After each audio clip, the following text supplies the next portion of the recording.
In April of 2007, Representative Jane Harman introduced one of the most terrifying bills ever to make its way onto the House floor. The Violent Radicalization and Homegrown Terrorism Prevention Act of 2007 amends the Homeland Security Act of 2002 and seeks to add provisions pertaining to the prevention of homegrown terrorism. The bill's focal point is centered on terrorism by individuals born, raised, or based and operating primarily in the United States. H.R. 1955 specifically targets the civilian population of the United States and makes having certain thoughts a crime. What do we want? Truth now! When do we want it? Now! This bill makes it a crime for the people of the United States to have certain thoughts floating around in their head that may be contrary to the conventional wisdom of the current administration. Are you a terrorist? You just might be. As defined in the bill, homegrown terrorism is a term meaning the use, planned use, or threatened use of force or violence by a group or individual. I think we can all agree that preventing violence is a good thing, but the red flag being waved in front of our faces actually comes from the use of the word force. According to the American Heritage Dictionary, the word force is defined as the capacity to do work or cause physical change, intellectual power or vigor, especially as conveyed in writing or speech, a capacity for affecting, influencing, or persuading the mind or behavior. Here's where you really begin to understand what the bill is attempting to regulate. Let's read the bill's intended uses and substitute the word force with the actual definitions. Homegrown terrorism is a term meaning the use, planned use, or threatened use of intellectual power or vigor, especially as conveyed in writing or speech.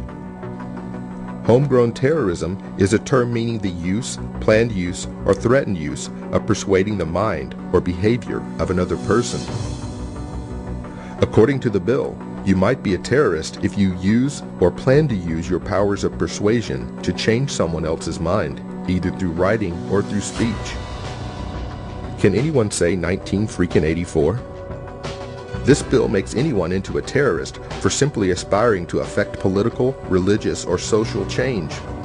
Anyone attempting to think, teach, or promote concepts that challenge conventional thinking or popular wisdom would be labeled and dealt with as criminals.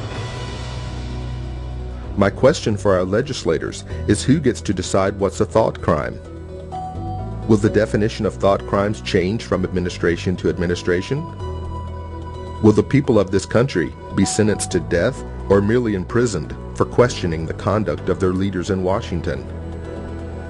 If signed into law, this piece of legislation will single-handedly strip Americans of the most essential birthright that we have, the freedom of conscious thought.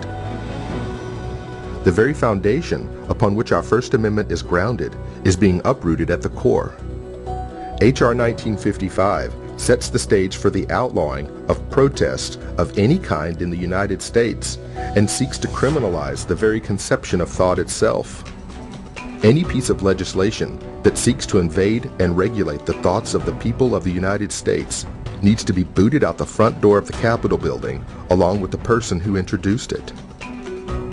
If you agree that your brain belongs to you, please join us in contacting the House of Representatives and voicing your opinion. Go to www.house.gov. Just enter your zip code and click Go to find your representative. Make sure to tell them that you oppose H.R. 1955, and the next time you see Representative Jane Harman, please tell her she's fired.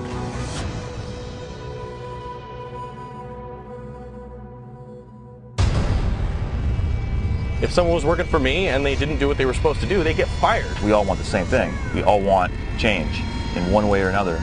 It's not working. The country is not working for your average American.